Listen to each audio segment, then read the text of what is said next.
I spent a year believing I was losing my mind, until a single security camera recording proved that my wife had been lying to me about everything. The strange thing is that when you're being manipulated slowly, you don't notice it happening. Nobody wakes up one morning and says, "I think my spouse is systematically dismantling my confidence in my own reality." It happens one small moment at a time. My name is Daniel, I'm 38 years old, and until 2 years ago I thought I had a solid marriage. My wife, Lauren, and I had been together for 12 years and married for 9. We didn't have children, but we had built a comfortable life together. We owned a house, shared a friend group, and had routines that felt dependable. At least that's what I thought. Looking back now, I can pinpoint exactly when things started changing. It began with small inconsistencies. Lauren would tell me she was going to dinner with coworkers, but later I'd hear a completely different version of the evening. Nothing dramatic, just enough to make me pause. One night she mentioned eating at an Italian restaurant downtown. A few days later, while telling the same story to friends, she casually said they'd gone to a steakhouse instead. When I mentioned the discrepancy later, she laughed. "You must have heard me wrong." Simple, harmless, easy to accept, except it kept happening. I would remember conversations one way, she would insist they happened differently. And somehow every disagreement ended with me questioning my own memory. At first I thought stress was affecting me. My job as an operations manager had become increasingly demanding. Long hours, constant deadlines, endless meetings. Maybe I really was forgetting things. Maybe I wasn't paying attention. Lauren certainly seemed convinced. "You're exhausted all the time," she'd say. "You never remember details. You're imagining things again." The phrase, imagining things, became one of her favorites. I'd mention something odd, she'd smile sympathetically. Then she'd tell me I was imagining it over and over, until eventually I started believing her. The real trouble started when her work schedule changed. Lauren worked in marketing. Suddenly she was staying late multiple nights every week. There were networking events, client dinners, industry conferences, weekend workshops. Every explanation sounded reasonable. Every excuse made sense. Yet something felt wrong. I couldn't explain it. There was no proof, no obvious evidence, just an uncomfortable feeling sitting in the back of my mind. One Friday evening I got home earlier than expected. Lauren's car wasn't in the driveway, nothing unusual there. What was unusual was the text message I received 20 minutes later. "Still at the office, big presentation Monday." I remember staring at the message, not because it seemed suspicious, because I'd driven past her office building on the way home. The parking lot had been completely empty. I almost mentioned it. Then I stopped myself. Maybe I'd missed her car, maybe she parked elsewhere, maybe I was imagining things. That phrase again, imagining things. Over the next few months I became increasingly unsure of myself. I would notice something strange. Lauren would dismiss it, and somehow I would walk away feeling guilty for bringing it up. The most damaging part wasn't the lies. It was how effectively she convinced me not to trust my own instincts. I started second-guessing everything. Conversations, memories, observations, reality itself. Friends noticed changes in me. My sister Emily noticed first. "You seem different lately," I shrugged. "Just tired." She didn't look convinced. "You seem nervous all the time." I laughed it off, but she wasn't wrong. I was nervous, constantly. Like I was walking through fog. Like I couldn't trust my own thoughts. Then came the incident that nearly broke me. One Saturday afternoon, I could have sworn I'd seen Lauren getting into a black SUV outside a shopping center. A man was driving. I only caught a brief glimpse, but I was almost certain it was her. When she came home that evening, I casually asked how her day had gone. She told me she'd spent the entire afternoon at her mother's house. I hesitated, then mentioned what I'd seen. The reaction was immediate. Lauren looked genuinely concerned, not angry, concerned. "Danny, I wasn't anywhere near that shopping center." I felt my stomach tighten. "I thought it was you." She sat beside me and took my hand. "You've been under so much stress." Her voice sounded gentle, sympathetic, almost loving. "You scare me sometimes." That sentence hit harder than any accusation, because suddenly I wasn't questioning her. I was questioning myself. Maybe I had imagined it. Maybe I was becoming paranoid. Maybe something was actually wrong with me. That night I lay awake staring at the ceiling, wondering whether my mind was slipping, wondering whether I needed help, wondering whether I could trust my own eyes. I had no idea that within a few months, a tiny security camera mounted above my garage would reveal a truth far worse than anything I could have imagined. For weeks after the shopping center incident, I couldn't stop thinking about what Lauren had said. "You scare me sometimes." It was such a simple sentence, but it lodged itself in my brain like a splinter. Every time I noticed something odd after that, I hesitated. Every time I felt suspicious, I reminded myself that maybe I wasn't thinking clearly. And Lauren seemed determined to reinforce that idea.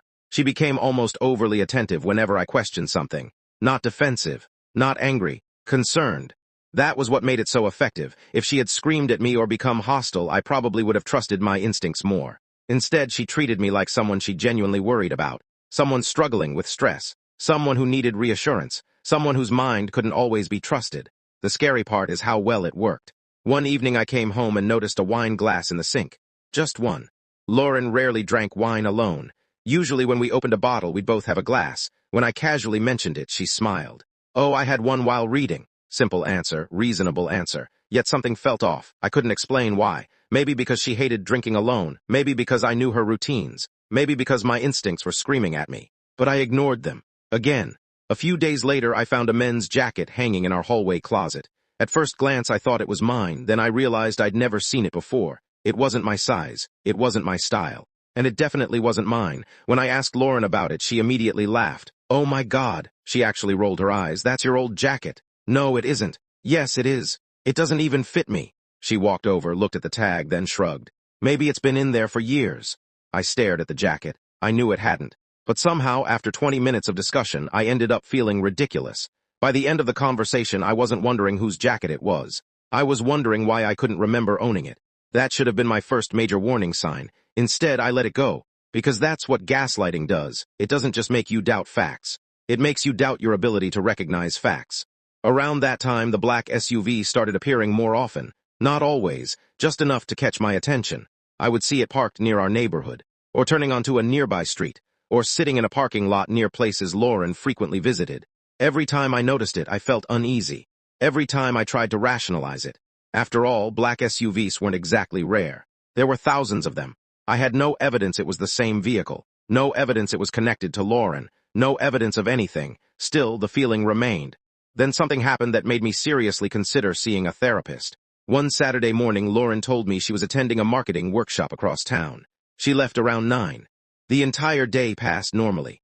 At about 4 in the afternoon, I stopped by a local hardware store to buy supplies for a repair project. While walking through the parking lot, I saw Lauren, or at least I thought I did. She was standing beside a black SUV, talking to a man. They looked comfortable together, familiar, close. My heart immediately started pounding. I almost walked over. Almost. Then the man moved slightly, blocking my view. A few seconds later, they climbed into the vehicle and drove away. I never got close enough to see their faces clearly. When Lauren came home that evening, I asked how the workshop had gone. She launched into a detailed explanation. Guest speakers, networking sessions, presentations, specific names, specific conversations, specific events. The story sounded incredibly convincing. Then I mentioned the hardware store, and everything changed. For a split second, I saw panic flash across her face, only for a split second. Then it disappeared. "You saw me there?" "I think so." Lauren stared at me, then sighed heavily. "Danny," that sigh. I hated that sigh, the one that suggested she was dealing with a difficult child. "You didn't see me?" "I'm pretty sure I did." "No," she shook her head. "I was at the workshop all day." Then she pulled out her phone, showed me photos, pictures of conference rooms, speakers, name tags, group photos, evidence. Actual evidence. I felt sick, because once again reality seemed to be proving me wrong. "I'm sorry," I finally said. Lauren softened immediately. "It's okay." She kissed my forehead. "I know you're stressed." That night I couldn't sleep. Not because I thought Lauren was lying. Because I thought something might genuinely be wrong with me. Twice now I'd been convinced I'd seen her somewhere. Twice I'd apparently been mistaken. I started researching memory issues online.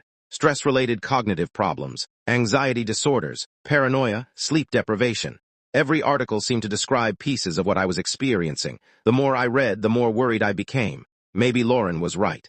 Maybe I was imagining things. Maybe my brain was creating patterns that didn't exist. Maybe I needed professional help. Then my sister Emily called, and that conversation changed everything. We were talking casually when she suddenly asked a strange question. "How's Lauren?" "Fine." A pause, then, "Has she been acting weird lately?" My stomach tightened. "What do you mean?" "I don't know." Emily hesitated. "Maybe it's nothing." "What did you see?" Another pause, then she exhaled. "I saw her having lunch with some guy last week." I froze. "What guy?" "No clue." "Where?" "Downtown." My pulse started racing. "What were they doing?" Emily laughed. "Having lunch, Daniel." "Did they seem—" I couldn't finish the sentence. Emily immediately understood. "No." Then she paused. "Actually, maybe." My heart dropped. "They seemed very comfortable together." I felt dizzy. Because for the first time in nearly a year, someone else's observations matched my own. And if Emily had seen something too? Maybe I wasn't imagining everything after all. Maybe the problem wasn't my memory. Maybe the problem was Lauren. And for the first time, I started wondering whether there was a reason she wanted me questioning my sanity. A reason connected to a man I still couldn't identify, and a black SUV that seemed to be appearing everywhere.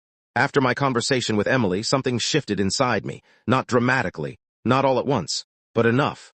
For nearly a year, I had been treating every concern like a flaw in my own thinking. Every suspicion had been filtered through Lauren's constant insistence that I was stressed, forgetful, paranoid, or imagining things.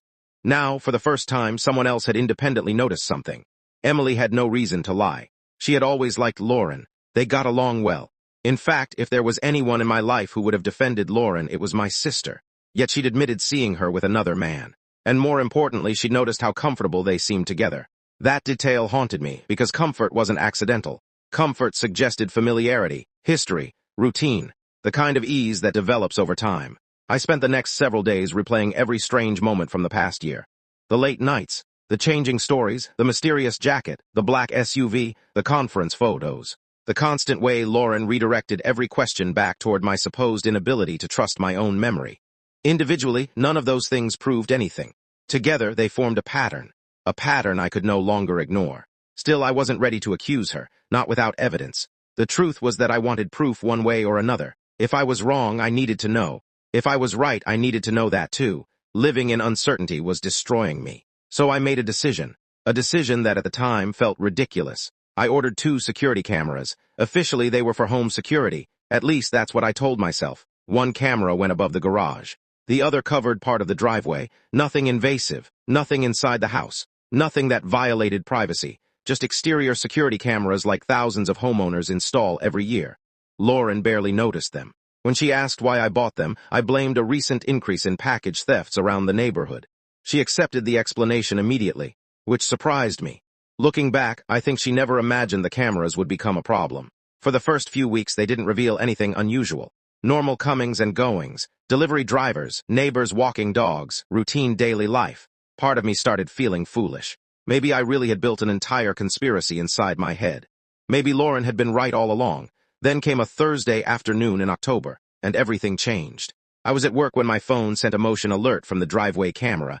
Normally, I ignored those notifications. This time I opened it. At first, nothing seemed unusual. Lauren's car was parked in the driveway. A few seconds later, however, a black SUV slowly pulled up along the curb. My stomach immediately tightened. The same type of vehicle I'd seen multiple times. A man stepped out. Tall, dark hair, business casual clothing. Confident posture. He walked directly toward my house, not hesitantly. Not like someone visiting for the first time, like someone who knew exactly where he was going. Then Lauren opened the front door and smiled. Not the polite smile she gave neighbors, not the friendly smile she used with delivery drivers, a different smile. The kind reserved for people you're genuinely excited to see. The man stepped inside. The door closed behind him. I remember sitting frozen at my desk, staring at my phone, unable to breathe, unable to think, unable to process what I'd just witnessed. Because after months of uncertainty, I finally had something concrete. The man was real. The SUV was real. And whatever Lauren had told me, she clearly knew him. I watched the footage again, and again, and again. Each replay made me feel worse, not because it showed obvious cheating, it didn't, but because it confirmed I hadn't imagined everything. For nearly a year, I had been questioning my sanity. Now a camera had validated what my instincts had been screaming all along. The rest of the workday was torture. I couldn't focus. Couldn't think, couldn't concentrate on anything except the image of that man entering my house. I checked the camera repeatedly. The SUV remained parked outside. 1 hour passed, then 2, then 3. The man didn't leave until nearly 5:30. Over 3 hours alone inside my home with my wife. When I arrived home later that evening, Lauren acted completely normal. She kissed me, asked about my day, talked about work, mentioned a difficult client, cooked dinner, watched television beside me, all while saying absolutely nothing about the man who had spent half the afternoon in our house. I wanted to confront her immediately. I wanted answers. I wanted explanations. Instead, I stayed quiet because I needed more information. One visit wasn't enough. I wanted certainty. Over the next month, I watched carefully, and what I discovered was devastating. The visits weren't occasional. They were routine. The black SUV appeared nearly every Thursday, sometimes Tuesday, sometimes both, always during work hours, always when I was away, always for several hours, the same man, the same smile, the same comfortable familiarity. By the end of the month, I had accumulated dozens of recordings, enough to establish a clear pattern, enough to prove Lauren had been lying, enough to destroy every explanation she'd given me. Yet the most painful realization wasn't the possible affair. It was the gaslighting. Because every recording represented a moment when she'd knowingly allowed me to doubt myself. Every visit represented a conversation where she'd manipulated reality. Every lie represented a choice, a deliberate choice. And then something happened that pushed everything from suspicion into certainty. One evening, Lauren forgot her phone on the kitchen counter while taking a shower. Normally, I respected her privacy. That night, I couldn't, not anymore. The screen lit up. A text message appeared. No name, just a number. But the preview was enough. Thursday can't come fast enough, miss you already. My heart stopped. Then another message appeared. Still smiling about today. I stared at the screen, the words blurred, my hands shook. Because suddenly every remaining doubt disappeared. The man wasn't a coworker, wasn't a client, wasn't a friend. And the woman who had spent a year convincing me I was paranoid had apparently been hiding an entire relationship behind my back. But the most shocking discovery was still waiting for me. Because 2 days later, while reviewing old footage, I noticed something that would reveal the true extent of Lauren's deception. Something that proved the affair was only part of the story. And once I saw it, there would be no going back. If you'd asked me at that point what I thought was happening, I would have given the obvious answer. My wife was having an affair. Painful, humiliating, marriage-ending, but still understandable in a terrible sort of way. People cheat. People lie. People betray their spouses. It's awful, but it happens every day. What I wasn't prepared for was discovering that Lauren's deception went far beyond infidelity. Because 2 days after finding those text messages, I noticed something in the camera footage that completely changed the situation. It happened by accident. I was reviewing older recordings from the driveway camera, trying to establish exactly how long the visits had been happening. At first, I was only paying attention to the black SUV, the man, the dates, the times. Then I noticed something strange. Every Thursday, almost like clockwork, Lauren would leave the house around noon. The SUV wouldn't arrive until 20 or 30 minutes later. At first, that seemed impossible. If she wasn't home, how was the man entering the house? Then I kept watching, and the answer hit me like a punch to the stomach. He had a key. I watched him unlock my front door, not once, not twice, repeatedly, without hesitation.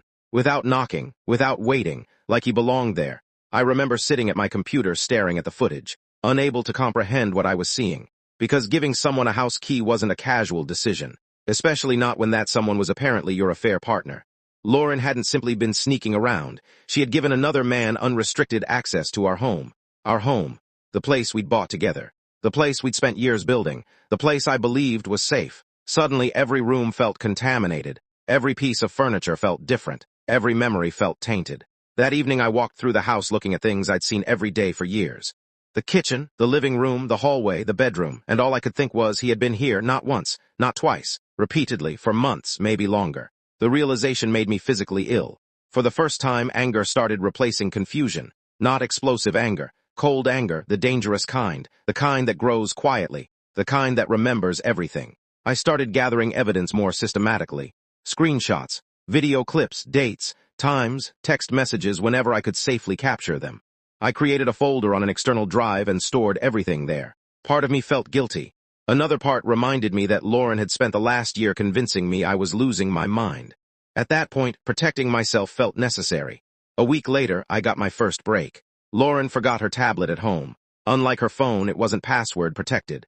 When I opened it, I wasn't expecting much. Maybe a few messages. Maybe some emails. Instead, I discovered nearly a year's worth of conversations. The man's name was Ryan, 42 years old, married, regional sales director for another company. The affair had started almost 11 months earlier. 11 months. I remember staring at that number. Nearly a year of lies. Nearly a year of manipulation.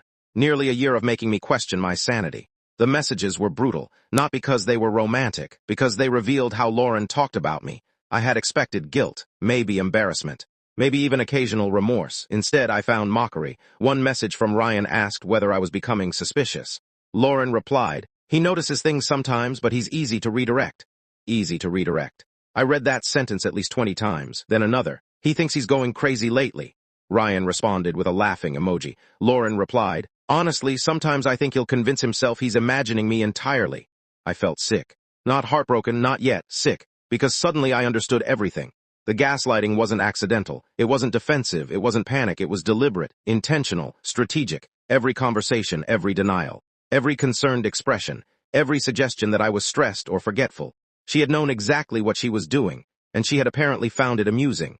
I sat alone in my office for almost an hour after reading those messages, just staring at the screen, trying to reconcile the woman I thought I knew with the woman writing those words.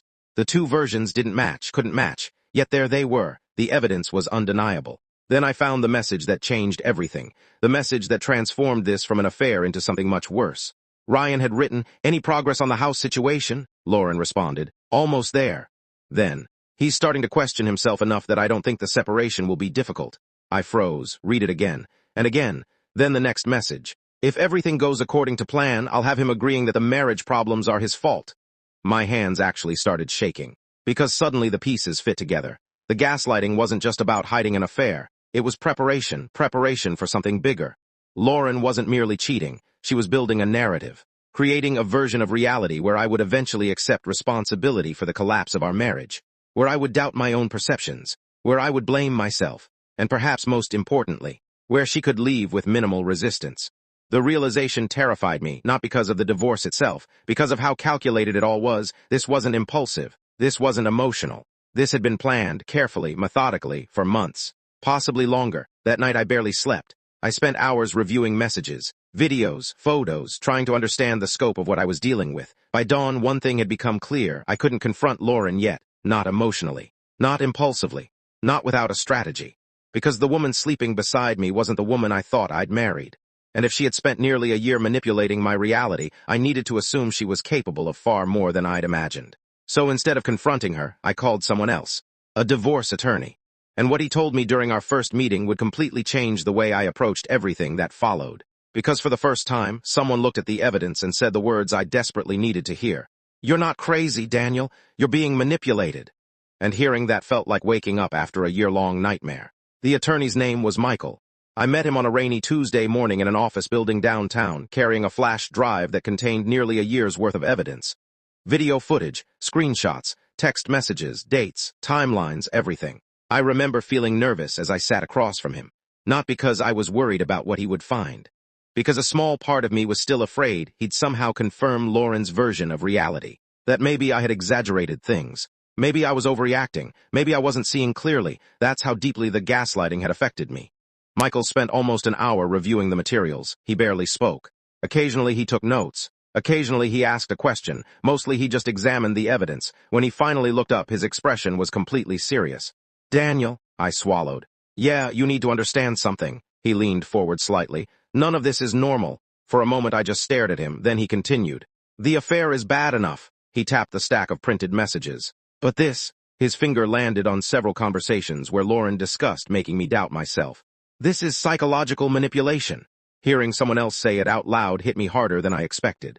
Because for almost a year I had been trapped inside Lauren's version of events. Now an outsider was looking at the same facts and reaching the exact conclusion I'd been afraid to trust.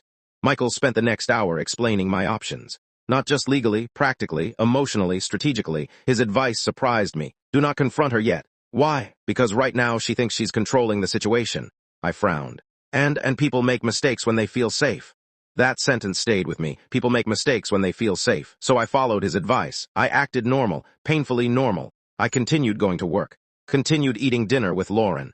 Continued watching television together. Continued participating in the routine of our marriage. Meanwhile, I quietly prepared. I copied financial records, reviewed account statements, documented assets, created backups, collected information. The more I looked, the more disturbing things became. At first, the financial discrepancies seemed small.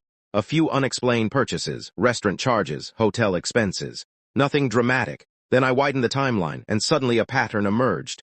Lauren had been spending significant amounts of money I knew nothing about, thousands of dollars over the course of the affair, trips, gifts, expensive dinners, weekend excursions disguised as work events.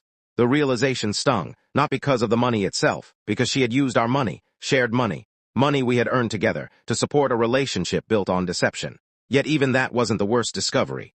A week later, while reviewing account activity, I found evidence that Lauren had been quietly moving funds into a separate account. Small amounts at first, a few $100s here, a few hundred there, nothing large enough to attract attention, nothing obvious enough to trigger concern. But over 11 months, those transfers added up, significantly. Suddenly, the messages about the house situation made much more sense. She hadn't just been planning an exit, she'd been preparing financially for it. Piece by piece, month by month, the attorney wasn't surprised. Unfortunately, he'd seen similar situations before. What surprised him was the extent of Lauren's confidence. Because confidence leads to carelessness, and Lauren was becoming increasingly careless. The turning point came about 3 weeks later. I was reviewing newer security footage when something unusual happened. The black SUV arrived as usual. Ryan got out, walked to the front door. Lauren greeted him. Normal, routine, expected, then something different happened. They remained outside for several minutes talking, close enough for the camera microphone to capture fragments of conversation. The audio quality wasn't perfect. Most of it was unintelligible, but one sentence came through clearly. Crystal clear. Lauren laughed and said, "By the time he figures everything out, it'll be too late anyway." I replayed that sentence repeatedly, not because I needed to hear it again, because I wanted to remember exactly how confident she sounded, exactly how certain she was, exactly how completely she underestimated me. That recording changed something inside me. For months I had felt hurt, confused, lost. Now I felt focused. The fog was finally lifting. I wasn't imagining things. I wasn't paranoid. I wasn't unstable. I wasn't losing my memory. I wasn't losing my mind. I had been lied to, manipulated, mocked, and used. The difference mattered, a lot. Around that time, another unexpected ally entered the picture, Ryan's wife. I hadn't planned on contacting her.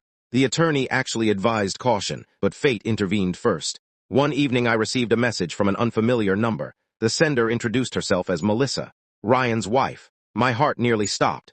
Apparently she discovered suspicious messages on Ryan's phone. She'd started investigating. Eventually she found me.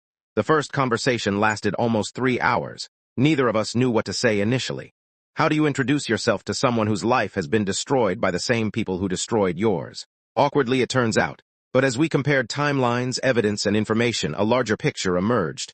Ryan hadn't been honest with Lauren either, at least not completely. He'd been lying to both households, making promises to everyone, telling different stories to different people, playing multiple sides simultaneously. And the deeper Melissa dug, the uglier things became. By the end of the call, we both realized something important. Lauren and Ryan believed they were controlling the narrative. They believed they were managing every variable. They believed they had all the information. They were wrong. For the first time since the affair began, they were the ones missing crucial pieces of the puzzle. And they didn't even know it. Over the next month, Melissa and I quietly coordinated. Nothing dramatic, nothing vindictive, just facts, evidence, documentation, preparation. By the time we finished, both of us had enough information to completely dismantle every lie they had built. All we needed was the right moment.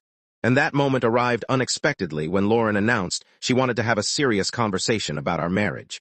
The irony was almost unbelievable, because she thought she was about to control the ending. She had no idea I already knew the entire story. And she definitely had no idea what was waiting for her when she finally decided to make her move. The conversation happened on a Sunday evening. Ironically, it was one of the calmest days we'd had in months. Lauren had spent most of the afternoon reading on the patio while I pretended to watch a baseball game. The atmosphere felt almost peaceful, which made what happened next even more surreal. Around 6 o'clock, Lauren walked into the living room and sat across from me. Immediately, I knew. There was something rehearsed about her expression. Something prepared, something deliberate. I'd seen it before in business meetings when people practice difficult conversations beforehand. She folded her hands, took a slow breath, then said the words I'd been expecting for weeks. "Danny, I think we need to talk about our marriage." I looked at her calmly. "Okay." For a split second, she seemed surprised by how relaxed I was, then she continued. "I haven't been happy for a long time." Of course, that was the opening. The carefully crafted beginning of the narrative she'd been building for nearly a year. The narrative where our marriage failed because of me. The narrative where she became the victim. The narrative where her affair somehow became understandable. Maybe even justified. I simply nodded. "Go on." Lauren launched into a speech that was clearly well practiced. She talked about emotional distance, communication problems, stress, tension, growing apart. Then she eventually reached the centerpiece of her argument. My supposed instability, my supposed paranoia, my supposed inability to trust her. As she spoke, I realized something fascinating. She genuinely believed this would work. Not because she was stupid, because it had worked before, for almost a year. Every concern I'd raised had been redirected. Every suspicion had been dismissed. Every observation had been turned back against me. Why would she expect this conversation to be any different? "I feel like you've been questioning reality lately," she said gently. There it was, reality, the same word she'd weaponized for months. "I worry about you." I almost laughed. Almost. Instead, I remained silent. Lauren continued. "I think you've convinced yourself things are happening that aren't actually happening." The irony was breathtaking. She was gaslighting me while asking for a divorce. Even now. Even after everything. She still thought she controlled the story. Then she delivered the line I'd been waiting for. "I think maybe we should separate." There it was, the moment. The outcome she'd spent months preparing for. The separation she'd discussed with Ryan. The plan she'd outlined in dozens of messages. The future she'd been secretly building. I looked at her for several seconds. Then I asked a simple question. "Is Ryan worth it?" The color drained from her face so quickly it was almost frightening. Complete silence. Absolute silence. For the first time since I'd met her, Lauren genuinely looked terrified. "What?" "Ryan," I repeated calmly. "The guy with the black SUV?" She stared at me, her mouth opened slightly, then closed, no response, no denial, nothing, because suddenly she realized something was very wrong. I stood up, walked into my office, returned with a folder, then placed it on the coffee table between us. Lauren looked down, confused, then she opened it, and everything changed. I watched her expression transform page by page. Confusion, concern, recognition, panic. Inside the folder were screenshots. Photos, camera stills, financial records, messages, timelines, evidence, months of evidence, every lie, every visit, every transfer, every contradiction, every conversation, documented, preserved, verified. The room became completely silent. For nearly 2 minutes neither of us spoke. Lauren simply flipped through the pages, her hands trembling slightly more with each document. Finally, she looked up and said the most predictable thing imaginable. "This isn't what it looks like." I almost smiled, because every cheating spouse in history seemed to share the same script. "Really? It's complicated." "No," I shook my head. "It's actually very simple." She looked like someone desperately searching for an escape route, any escape route. Unfortunately for her, there weren't any left. Then I slid another page across the table, a printed screenshot. One specific message, the message where she described me as easy to redirect. I watched her eyes widen, then another. The message about me convincing myself I was crazy, then another. The discussion about making the separation my fault. By that point, she wasn't speaking anymore. Because she couldn't. Every explanation she'd prepared depended on me lacking information. That advantage was gone, completely gone. Then came the final surprise. The doorbell rang. Lauren frowned. "So we're expecting someone?" "No," I stood up. "I am." I opened the front door and Melissa walked inside, Ryan's wife. Lauren's face was unforgettable, pure shock. Absolute disbelief. Because in that moment she finally understood how badly things had unraveled. Not only had I discovered the affair, Ryan's wife had discovered it too. The secret world they had carefully maintained for nearly a year had collapsed from both directions simultaneously. Melissa didn't yell, didn't scream, didn't cause a scene. She simply sat down, placed her own folder on the table, and looked directly at Lauren. "You lied to me too." The next hour was brutal, not dramatic, not explosive, just devastating, because facts don't need theatrics, facts simply exist, and the facts were overwhelming. By the end of the evening, every lie had been exposed, every excuse dismantled, every manipulation revealed. Lauren spent most of the conversation alternating between silence and failed explanations. Ryan wasn't there to help. There was no narrative left to control, no version of reality left to rewrite. For the first time in nearly a year, she couldn't redirect anyone. And as I watched her sitting there, surrounded by evidence of her own choices, I realized something unexpected. I wasn't angry anymore, not really. I was free. Because the hardest part of the entire ordeal hadn't been the affair, it had been doubting myself. Now that doubt was gone, completely. And Lauren was about to discover that the consequences of her actions were only beginning. Because Ryan's life was already falling apart. Her own divorce was unavoidable. And the future they'd planned together wasn't going to look anything like they imagined. If you'd asked Lauren and Ryan how they thought their story would end, I imagine they would have described something very different. Maybe they pictured a clean transition, a quiet separation, an amicable divorce, a fresh start together. Perhaps they imagined themselves as star-crossed lovers finally free from unhappy marriages. People having affairs often tell themselves stories like that. They rewrite reality until they're the heroes, the victims, the people who deserve happiness. The problem is that reality doesn't care about the stories people tell themselves. Reality only cares about consequences, and those consequences arrived faster than either of them expected. The morning after Melissa came to my house, Ryan's entire world detonated. Apparently, Melissa wasn't the type of person who sat quietly and accepted betrayal. Over the course of 11 months, she'd helped build parts of Ryan's business. Not officially, not publicly, but she had handled logistics, bookkeeping, scheduling, client coordination, and countless behind-the-scenes responsibilities that allowed his career to function smoothly. When she left, she didn't destroy anything. She simply stopped protecting him from the consequences of his own incompetence. Within weeks, major clients began complaining. Projects started missing deadlines. Administrative errors piled up. Communication failures multiplied. The cracks that Melissa had spent years covering suddenly became visible to everyone. Ryan had always believed he was the genius behind his success. Now he was learning a painful truth. He had confused support with dependence, and he was far more dependent than he'd ever realized. Meanwhile, Lauren's situation was deteriorating just as quickly. The divorce process moved forward, and because I'd documented everything so carefully, her attempts to control the narrative collapsed almost immediately. Friends who had once believed her version of events suddenly found themselves staring at screenshots and timelines. Family members who'd been prepared to sympathize with her learned about the affair. Then they learned about the gaslighting. Then they learned about the financial manipulation. The affair alone would have damaged her reputation. The gaslighting destroyed it. People can understand infidelity. They may not approve of it, but they understand it. What people struggle to forgive is cruelty. And the messages revealed a level of cruelty that shocked everyone. Especially the ones where she'd joked about my mental health. Especially the ones where she'd laughed about making me question my own sanity. Especially the ones where she'd referred to me as easy to redirect. Those messages spread through our social circles like wildfire. Not because I distributed them. I didn't need to. The truth has a remarkable way of traveling on its own. Suddenly, Lauren found herself facing something she'd never anticipated. Isolation. The very people she'd expected to support her were pulling away, not out of loyalty to me, out of disgust for her behavior. And then came the moment that truly shattered her fantasy. Ryan left her, not immediately, but quickly enough. About 3 months after everything became public. The irony was almost poetic. After spending nearly a year helping him betray his wife, Lauren discovered exactly how much loyalty Ryan was capable of, which turned out to be none. Once his career began collapsing, once his finances became unstable, once the excitement of secrecy disappeared, Ryan started looking for someone to blame.